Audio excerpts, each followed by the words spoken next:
Welcome to my YouTube channel online मस्त classes. आप सब देख रहे हैं ऑनलाइन मस्त क्लासेस चैनल। आज की इस वीडियोज़ में हम 10th वाले स्टूडेंट के लिए जो 2023 में बोर्ड एग्ज़ाम देने वाले हैं उसमें आज आप लोग को जीव विज्ञान का चैप्टर 6 है ना। जीव विज्ञान का आपका चैप्टर 6 है, अध्याय 6 जैव प्रक्रम है ना। एक शानदार टॉपरों का नोट्स लेकर आया हूँ। टॉपर जिस तरह से पढ़ते हैं उसके नोट्स लाया हूँ। आप जैव प्रक्रम का ये पूरा वीडियो वॉच कर लेते हैं तो मुझे पूरा उम्मीद है ना कि आपको इससे पूरा ऑब्जेक्टिव और सब्जेक्टिव दोनों टाइप के क्वेश्चंस पकड़ाएंगे। और मुझे पूरी उम्मीद के ऐसा कोई नहीं आपको बताएगा, ऐसा कोई आपको नहीं बताएगा। एक शानदार तरीके से फिगर बाय फिगर बता के आपको बताने वाला हूँ। तो आइए शुरू करते हैं। तो शुरू करने से पहले आप सबसे रिक्वेस्ट है कि वीडियो को लाइक कर दीजिए। तो देखिए, आपका जैव प्रक्रम चैप्टर है बायोलॉजी, बहुत सारे स्टूडेंट नहीं पढ़ते हैं। तो पहला टॉपिक है जैव प्रक्रम। वे सभी प्रक्रम जो संयुक्त रूप से जीव के अनुरक्षण का कार्य करती है जैव प्रक्रम कहलाती है ना। वे सभी प्रक्रम जो संयुक्त रूप से जीव के अनुरक्षण का कार्य करते हैं जैव प्रक्रम कहलाती है। अब इसके अंतर्गत देखिए क्या आता है। जैव प्रक्रम जो है ना, इसके अंतर्गत आपका हो जाएगा कि पोषण होता है, श्वसन की क्रिया होती है, वहन होता है और उत्सर्जन होता है ना। तो ये जो है आपका महत्वपूर्ण पॉइंट्स है कि जैव प्रक्रम में क्या क्या आते हैं, पोषण, श्वसन और वहन। अब एक एक करके टॉपिक का हम डिफिनीशन बताते हैं। देखिए, पोषण क्या है, तो भोजन ग्रहण करना, पचे भोजन का अवशोषण एवं शरीर द्वारा अनुरक्षण के लिए उसका उपयोग पोषण कहलाता है। ठीक है। पोषण के आधार पर जीवों को दो समूहों में बांटा गया है। पोषण यानी भोजन करने के आधार पर कौन कौन सा है, तो पहला है आपका स्वपोषी पोषण और दूसरा है विषम पोषी पोषण। अब देखिए, स्वपोषी क्या होता है कि पोषण का वह तरीका जिसमें जीव अपने आसपास के वातावरण में उपस्थित सरल अजैव पदार्थों जैसे हो गया आपका CO2, पानी, सूर्य प्रकाश से अपना भोजन बनाते हैं। इसके अंतर्गत हरे पौधे आते हैं। ठीक है।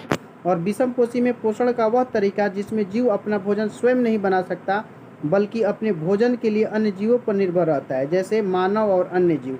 तो ये आपका स्वपोषी। विषम पोषी को हम परपोषी के भी नाम से जानते हैं ना, याद रखिएगा, परपोषी भी कहते हैं। ठीक है। अब देखिए आगे बढ़ते हैं। तो अब इसमें से स्वपोषी का डिफिनीशन जानेंगे। तो स्वपोषी कहता है कि स्वपोषी पोषण हरे पौधों में तथा कुछ जीवाणुओं में जो प्रकाश संश्लेषण कर सकते हैं में होता है। ठीक है ना, स्वपोषी पोषण। अब आगे बढ़ते हैं तो आता है आपका प्रकाश संश्लेषण। बहुत मोस्ट बीबीआई ये सवाल पूछता है, तो इसका जवाब कैसे लेंगे आपको मैं बताता हूँ।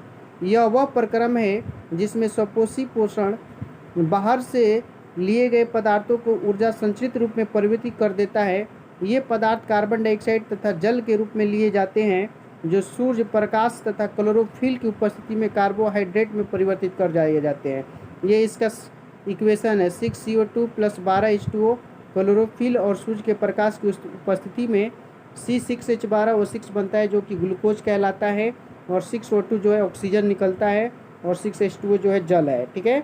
तो आपकी परीक्षा में पूछ देता है क्वेश्चंस की प्रकाश संश्लेषण के लिए आवश्यक कच्ची सामग्री क्या है, क्या क्या ज़रूरत है। तो पहला आपको कि सूर्य का प्रकाश जरूरी है, अगला क्लोरोफिल जरूरी है, आगे तीसरा कि कार्बन डाइऑक्साइड जरूरी है, और चौथा जल है ना। ये चार चीज़ें जो है प्रकाश संश्लेषण के लिए आवश्यक सामग्री है। ठीक है। अब देखिए, आप लोग इसका स्क्रीनशॉट लेके नोट्स बना लीजिएगा। ठीक है ना। आगे है कि प्रकाश संश्लेषण के दौरान निम्नलिखित में घटनाएं होती है। तो क्या क्या घटनाएं होती है ये भी सवाल पूछ सकता है। तो देखिए, प्रकाश संश्लेषण के दौरान क्लोरोफिल द्वारा प्रकाश ऊर्जा को अवशोषित करना, प्रकाश ऊर्जा को रासायनिक ऊर्जा में रूपांतरित करता था, जल अणुओं का हाइड्रोजन तथा ऑक्सीजन अपघटन, और तीसरा कार्बन डाइऑक्साइड का कार्बोहाइड्रेट में अपचयन करना। ठीक है। ये प्रकाश संश्लेषण के द्वारा घटनाएं घटित होती है। ठीक है ना। अब देखिए, एक चीज़ आता है स्टोमाटा, जिसको हम रंध्र कहते हैं। ये भी पॉइंट्स बहुत इंपॉर्टेंट है। तो पत्ती की सतह पर जो सूक्ष्म छिद्र होते हैं ना, उसे हम रंध्र या स्टोमाटा कहते हैं। इसके प्रमुख कार्य क्या है रंध्र के, तो देखिए, पहला है कि प्रकाश संश्लेषण के लिए गैसों का अधिकांश आदान प्रदान जो है इन्हीं छिद्रों से होता है। गैस का जो आदान प्रदान होता है वो इन छिद्रों से होता है। दूसरा है वाष्पोत्सर्जन प्रक्रिया में जल वाष्प के रूप में रंध्र द्वारा निकलता है। ठीक है। ये देखिए आपको दिखाया गया, ये देखिए पत्तियों में अंदर की ओर देखिए ये वाला जो भाग होता है रंध्र कहलाता है, जिसको छिद्र है। और ये जो गोल गोल उजला वाला देख रहे हैं इसको द्वार कोशिका कहते हैं, और ये अधिचर्म कोशिका है, और ये सहायक कोशिका है। तो ये आपके रंध्र का फिगर है। ठीक है। आप देखिए आगे बढ़ते हैं। इसमें तो आता है विषम पोषी पोषण, जिसको हेट्रोट्रोफिक न्यूट्रिशन कहते हैं। स्वपोषी बता दिए। है ना। इसके अंतर्गत 3 टाइप्स होते हैं। एक का नाम है प्राणी समपोषी, दूसरा है मृतजीवी पोषी और तीसरा है परजीवी पोषण। ठीक है, 3 टाइप के होते हैं विषमपोषी पोषण। तो प्राणी सम होता है, इसमें जीव संपूर्ण भोज्य पदार्थ का अंतर्ग्रहण करते हैं तथा उनका पाचन शरीर के अंदर होता है। ठीक है, और दूसरा है मृतजीवी, जिसमें अपना भोजन मृत जीवों के शरीर व सड़े गले कार्बनिक पदार्थों से करते हैं, जैसे फफूंदी कवक हो गया जो कोई मर जाता है तो। और तीसरा है परजीवी, अन्य जीवों के शरीर के अंदर या बाहर रहकर उनको बिना मारे उनसे अपना पोषण करते हैं, जैसे अमरबेल हो गया, जूं और फीता क्रीम। ये सब जो है ना, ये आपका तीनों चीज़ का डिफिनीशन हुआ। एग्जाम में पूछता है प्राणी समपोषी का डिफिनीशन, मृतजीवी का, परजीवी का। तो आप इसका स्क्रीनशॉट लें। ठीक है, अब देखिए अमीबा में पोषण, ये भी बहुत इंपॉर्टेंट है। पूछता है अमीबा में पोषण कैसे होता है। तो ये देखिए अमीबा का फिगर है, ये केंद्रक है और खाद्य कण है, यहाँ पे देख सकते हैं। तो भोजन अपने पदार्थ की सहायता से घेर लेता है। यहाँ पे देख सकते हैं पदार्थ होता है, जहाँ पे ये ऐसा फिगर बना है ना, इसको हम पदार्थ कहते हैं, जिसका एक और नाम है कुटपाद भी कहते हैं।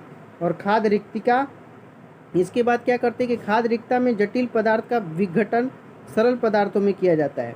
इसमें एक खाद्य रिक्तिका होती है जो क्या करता है कि जो ये खाद्य पदार्थ है उसको छोटे छोटे कणों में बांट देता है। ठीक है, सारा फिगर से समझाया हुआ है। और आगे देखिए कि खाद्य रिक्तिका में जटिल पदार्थ का विघटन सरल पदार्थ में, उसके बाद क्या तो बचा हुआ जो अपच कोशिका की सतह के शरीर की ओर गति करता है। अपच जो भोजन है वो शरीर की सतह यानी बाहर की सतह पर ऊपर की ओर आता है, ये पदार्थ शरीर से बाहर निष्कासित कर दिया जाता है। तो ये देख सकते हैं अमीबा का ये पोषण की विधि थी, 4 तरीकों से होता है और सारा फिगर और उसके डिफिनीशन यहाँ पे बताए गए हैं। ठीक है, अब पैरामीशियम में पोषण देखिए, पैरामीशियम हो गया, उसमें भी पक्षाप पाया जाता है। कोशिका के पूरी तरह से ये क्या कर लेता है, ढक लेता है। भोजन एक विशिष्ट स्थान से ही ग्रहण किया जाता है, ये है इसका, है ना। अब आगे देखिए मनुष्य में पोषण, इसके बाद हम आपको पोषण वाला टॉपिक ख़त्म कर देंगे। तो मनुष्य में जो पोषण होता है अंतर्ग्रहण से होता है, पाचन होता है और शोषण होता है, स्वांगीकरण और बहिक्षेपण होता है। ये आपके मनुष्यों में पोषण के प्रकार हैं। अब देखिए आहार नल में, आहार नल मूल रूप से मुंह में गुद्दा तक लंबी नली है।